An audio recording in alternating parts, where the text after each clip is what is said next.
تو میرا سوال یہ ہے کہ امیروں کا حساب لینے کی اللہ نے تیری ڈیوٹی لگائی ہے، تیرے ذمہ لگایا ہے کہ تو امیروں کا حساب کر، تمہیں کیا ضرورت پڑی؟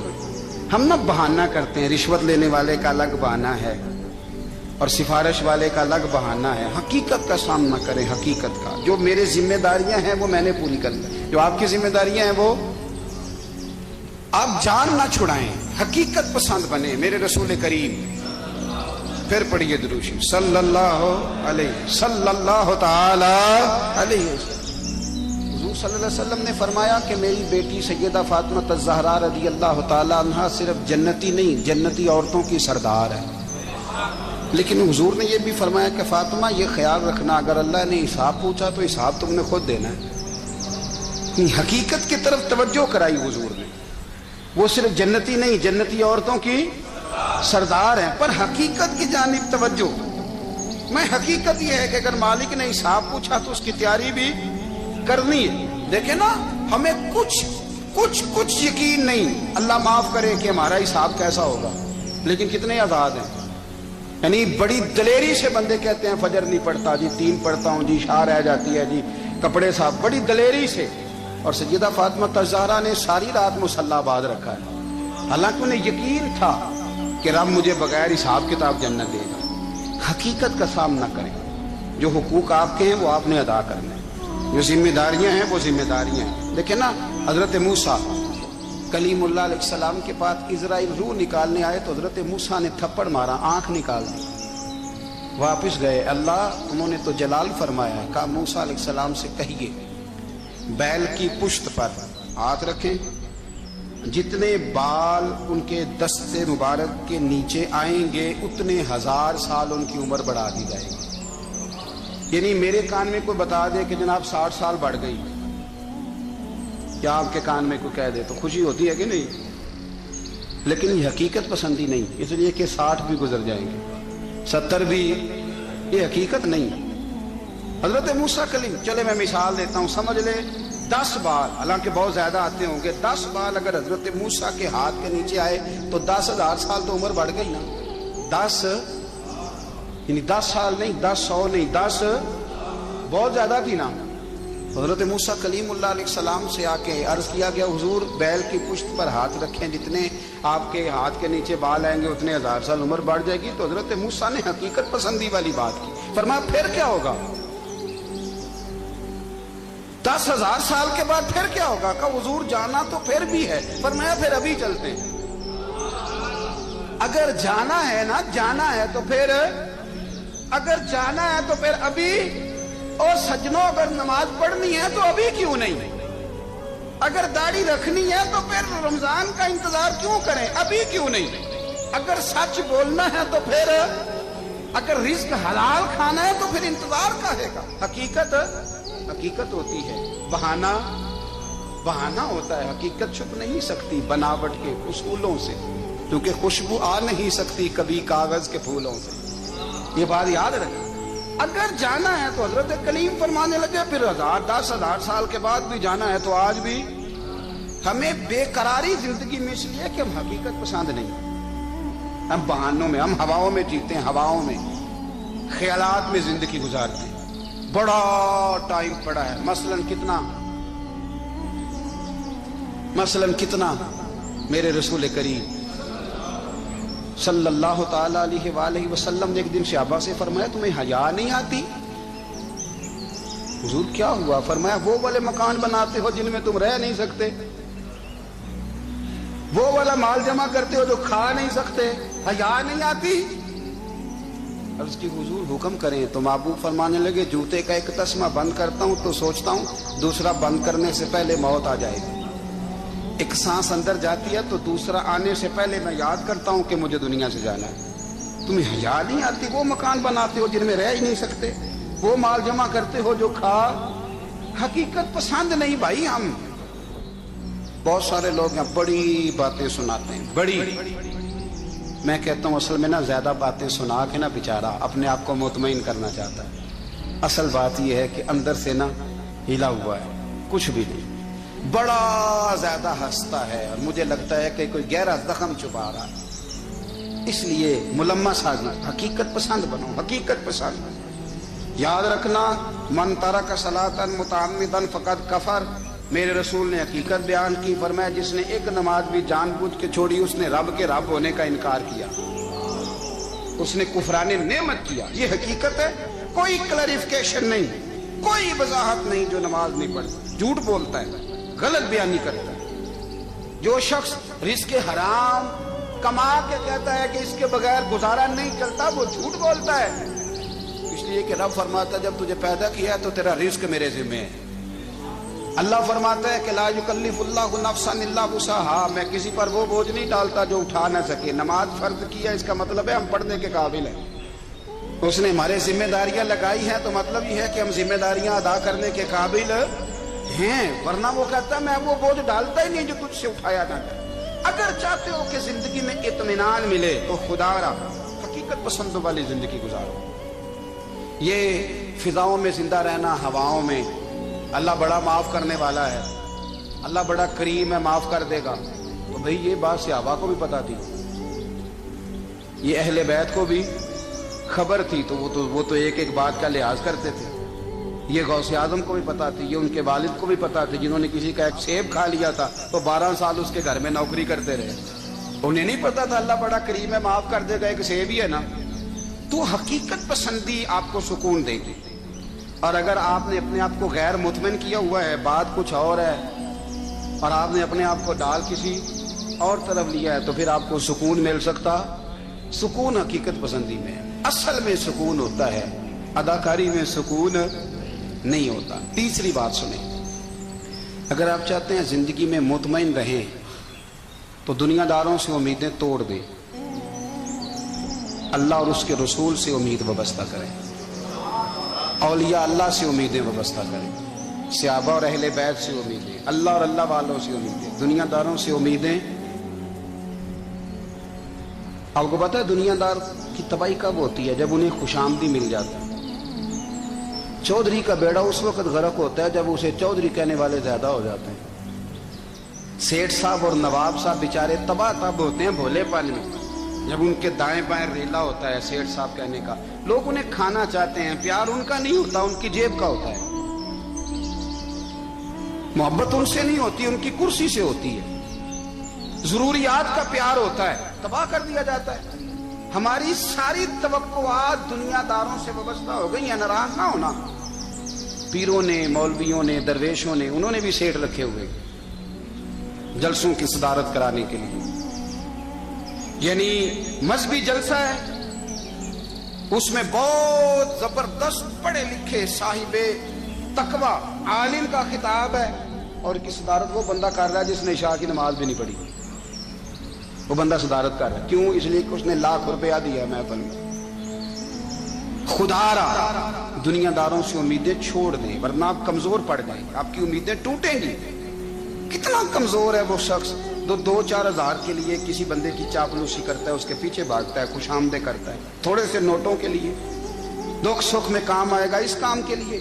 میرے رسول کریم علیہ السلام نے فرمایا جس نے بندوں کو راضی کرتے کرتے رب کو ناراض کر دیا، اس کی دنیا بھی گئی اور آخرت بھی گئی۔ اور فرمایا جس نے بندوں کی پرواہ نہیں کی، اللہ کو راضی کیا، فرمایا اگر رب راضی ہو گیا تو لوگوں کے دلوں میں بھی محبت پیدا فرما دے گا۔ کیا ضرورت ہے خوشامد کرنا دنیا داروں کی، سیٹوں کی، نوابوں کی، چاپلو۔ اور میں آپ کو ایک بات بتاؤں، ہوتا پتہ کیا ہے؟ یہ جو حب جا اور حب با ہوتی ہے نا، اس سے پیٹ نہیں بھرتا۔ آپ کو اگر خوشامد کرنی ہے تو پھر آپ کو ساری زندگی کرنی ہے۔ پھر ان کو بھی پتا ہوتا ہے کہ تعلق کس بنیاد پر ہے، اس میں کبھی بھی خلوص پیدا نہیں ہوتا۔ آپ بے چین رہتے ہیں، بے قرار رہتے ہیں، آپ کو تکلیف رہتی ہے ہمیشہ۔ کبھی بھی دنیا داروں سے امیدیں وابستہ نہ کریں۔ ایک بات سنیں بڑی شاندار، امام غزالی نے لکھی۔ امام غزالی فرماتے ہیں کہ ہارون الرشید نہ حج کر کے واپس آیا بغداد میں، تو کونے میں حضرت بہلول دانا بیٹھے تھے، رش بہت تھا، مجمع بڑا تھا۔ حضرت بہلول دانا بھی سڑک کے کنارے بیٹھے تھے، تو سپاہی کہنے لگے یہاں سے اٹھ جاؤ، فرمانے لگے ہارون الرشید کی زمین نہیں، زمین میرے رب کی ہے، میں کیوں اٹھوں؟ وہ قریب سے گزرا تو سلام لی،